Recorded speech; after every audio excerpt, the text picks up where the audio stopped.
सईद सआदत और सईद वजूद से एक रंग और एक आहंग के साथ पूरे आबोताब के साथ जारी है। इन्हीं में से एक हम सब के दरमियान मायना शख्सियत हज़रत मौलाना कारी अब्दुल रऊफ़ साहब मुद्दज़िल्लहुल आली की है, जो एशिया के अज़ीम दरसगाह दारुल उलूम देवबंद से तशरीफ़ लाए हैं। मुनासिब मालूम होता है कि आज की ये इनामी बज़्म मजलिस का इफ्तिताह और आगाज़ उन्हीं की तिलावत कुरान पाक से हो। हम बसत अदब व एहतराम आपसे दरख्वास्त करते हैं कि अपने मखसूस अंदाज में कुरान मजीद की तिलावत फरमाकर इस नूरानी कुरानी बज़्म का आगाज़ फरमाए।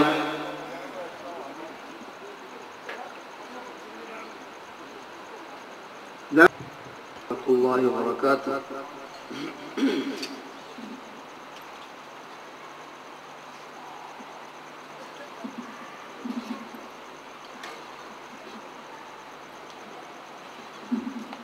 अऊज़ु बिल्लाहि मिनश शैतानिर रजीम।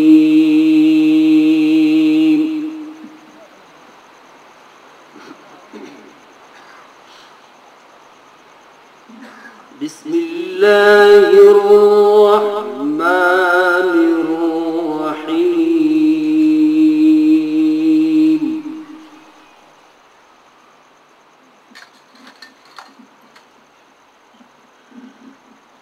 अलिफ लाम रे तिल्क आयातुल किताबिल मुबीन।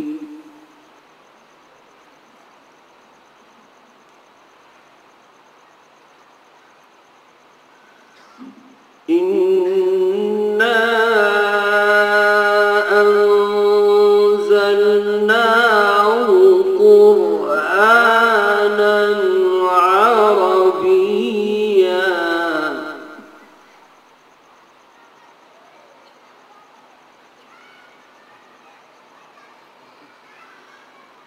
इन्ना अंज़लनाहु क़ुरआनन अरबिय्यन लअल्लकुम तअक़िलून।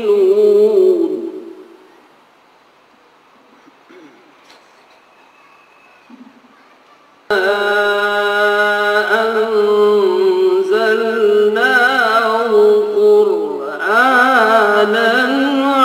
عربيا لعلكم تعقلون.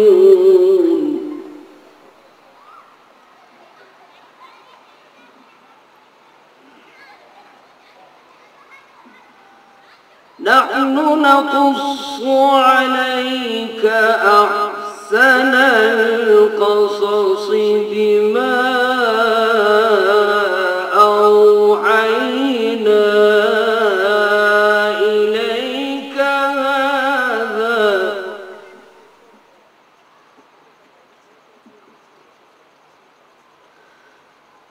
نحن نقص عليك أحسن القصص بما أوحينا إليك هذا القرآن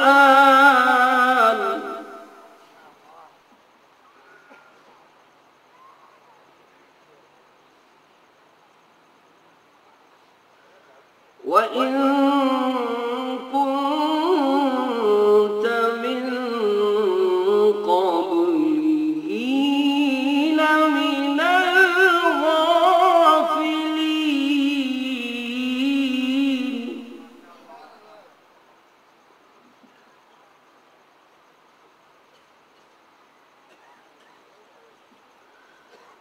نحن نقص عليك أحسن القصص بما أوحينا إليك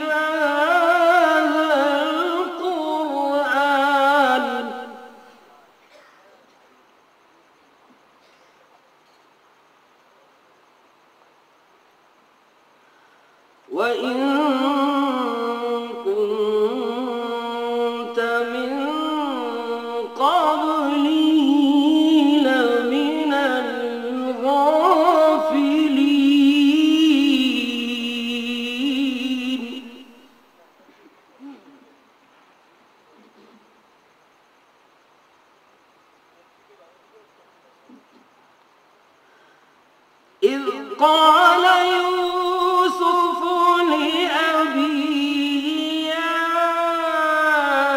أبت إني رأيت 11 كوكبا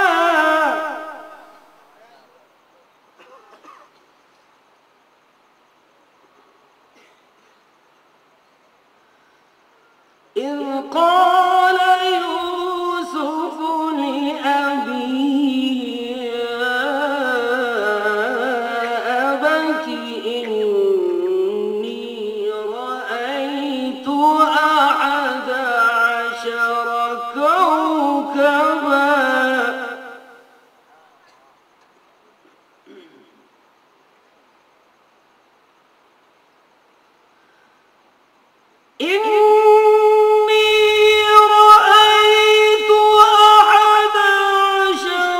كوكبا والشمس والقمر رأيتهم لي ساجدين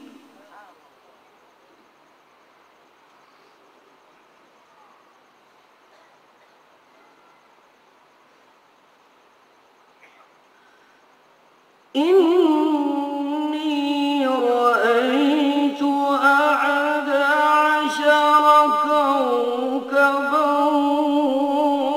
والشمس والقمر رأيتهم لي ساجدين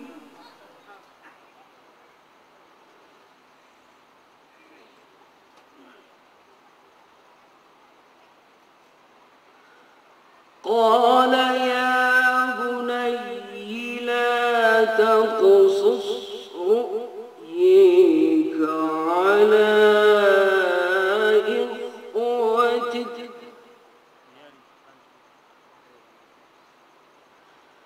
لا تقصص رؤيك على إخوتك فيكيدوا لك كيدا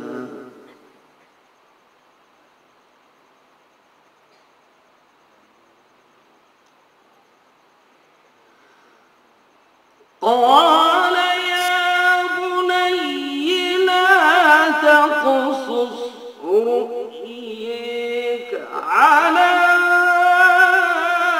إخوتك فيكيدوا لك كيدا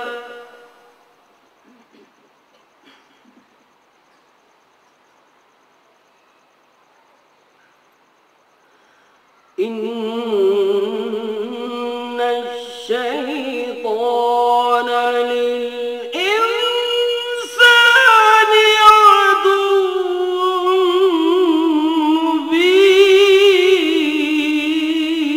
مبين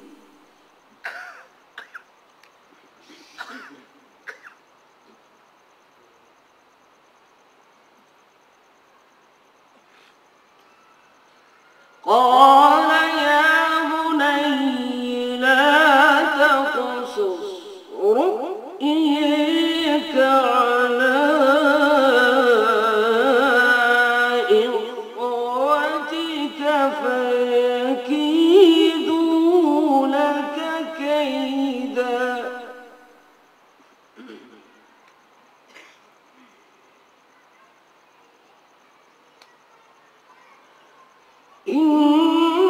إن الشيطان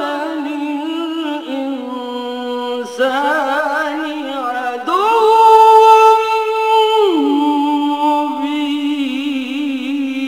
مبين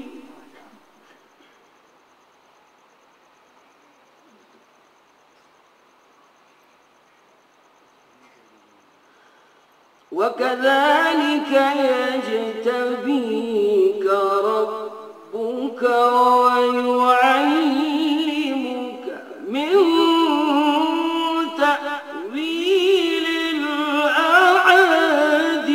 الأحاديث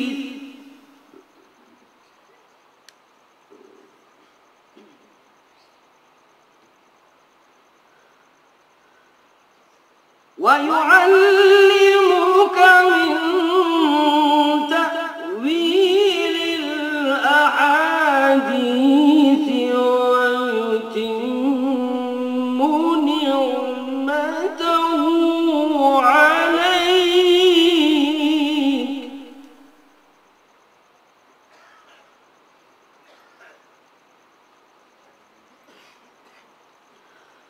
ويتم نعمته عليك وعلى آل يعقوب كما أتمها على أبويك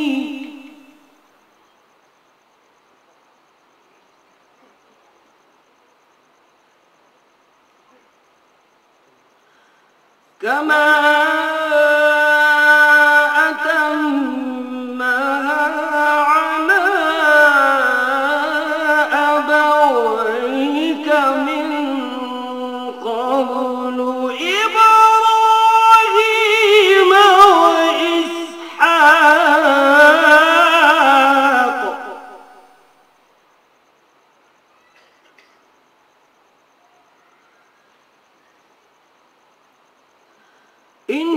إن ربك عليم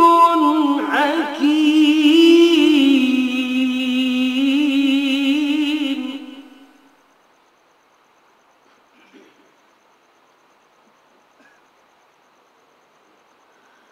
لقد كان في يوسف وإخوته آيات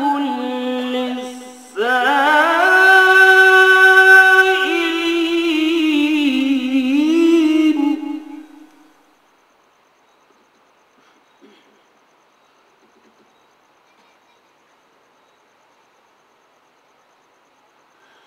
إذ قالوا ليوسف وأخوه أحب إلى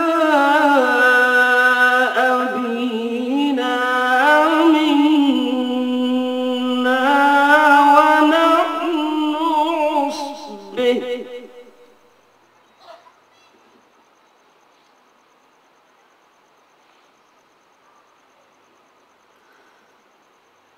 إن أبانا لفي ضلال مبين اقتلوا يوسف أو اطرحوه أرضا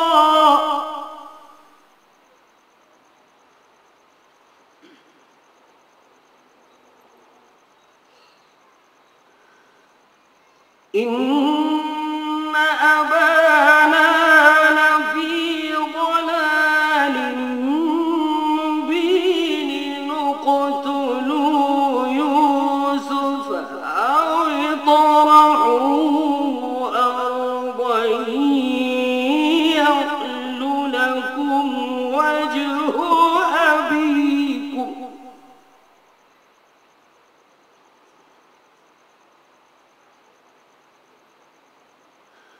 يخل لكم وجه أبيكم وتكونوا من بعده قوما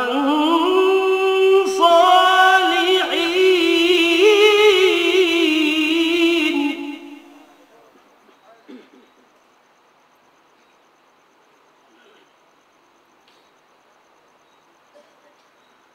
قالوا يا أبانا ما لك لا تأمننا على يوسف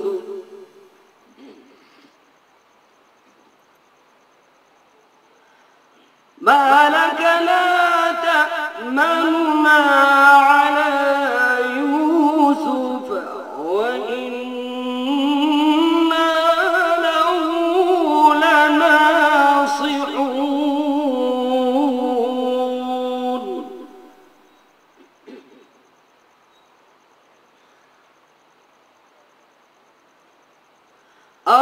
أرسله معنا غدا يرتع ويلعب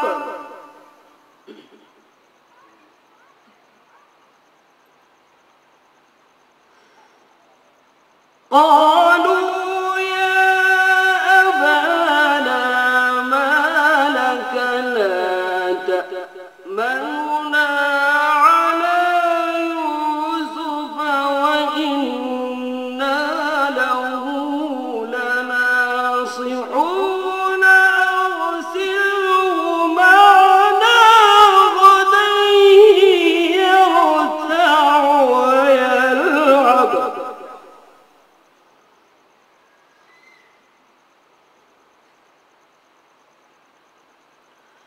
أرسله معنا غدا يرتع ويلعب وإنا له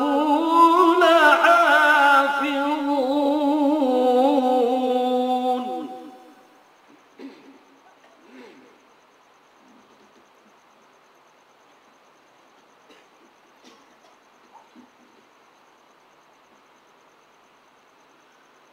قال قائل منهم لا تقتلوا يوسف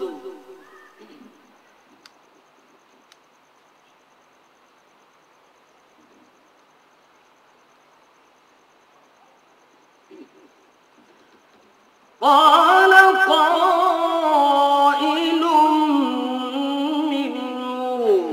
لا تقتلوا يوسف وألقوه في غيابة الجب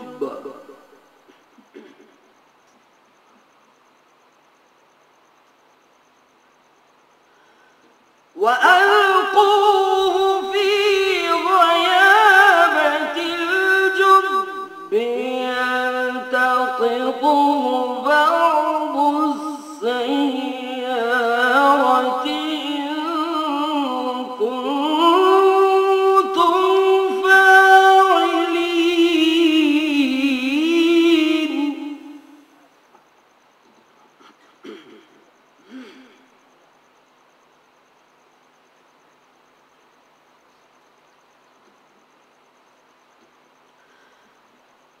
قال قائل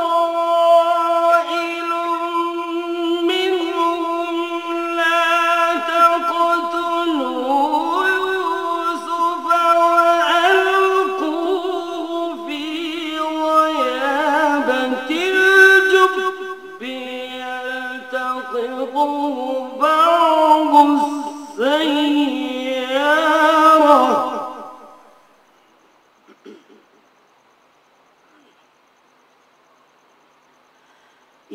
يلتقطه بعض السيارة إن كنتم فاعلين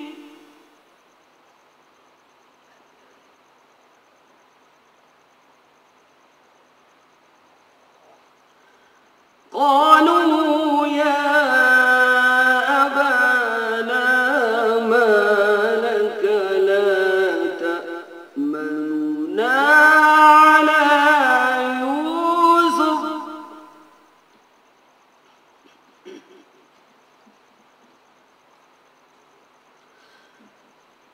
ما لك لا تأمننا على يوسف وإنا له لناصحون أرسله معنا غدا يرتع ويلعب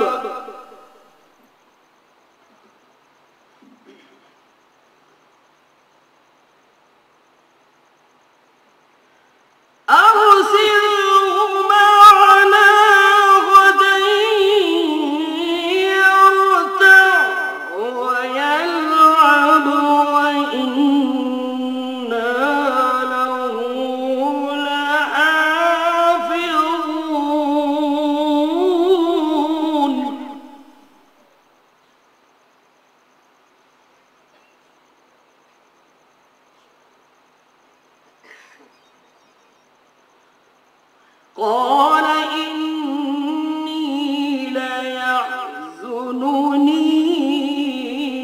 أن تذهبوا به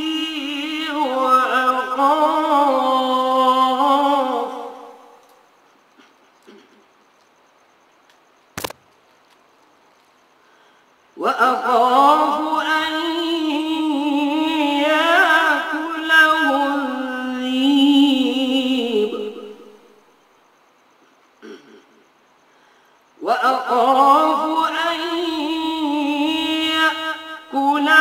الذئب وأنتم عنه غافلون.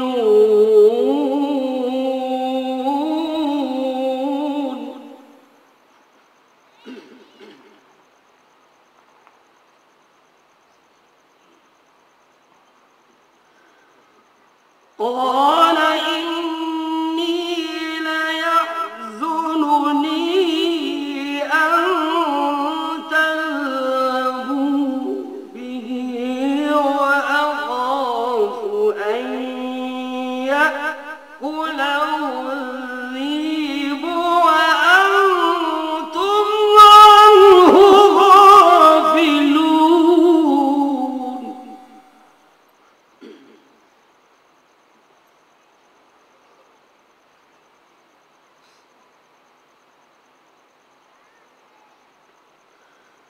قالوا لئن أكله الذئب ونحن عصبة إنا إذا لخاسرون.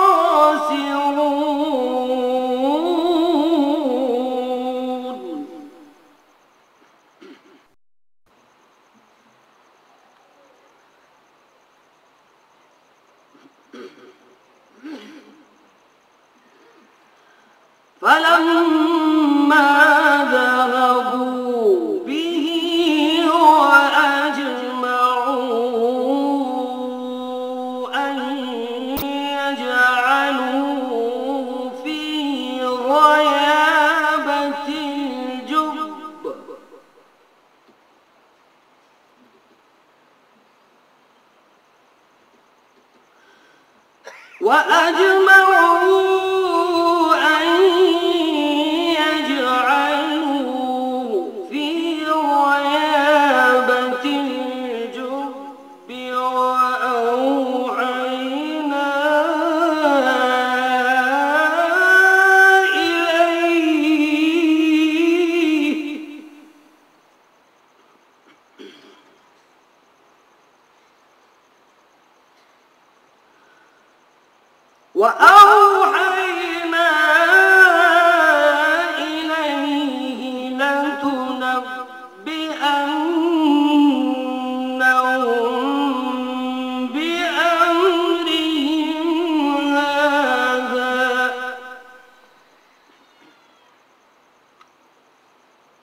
وأوحينا إليه لتنبئنهم بأمرهم هذا وهم لا يشعرون.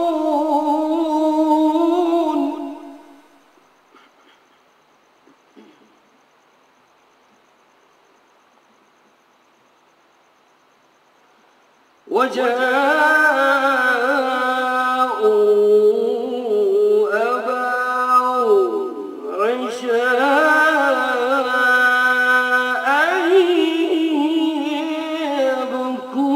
يبكون.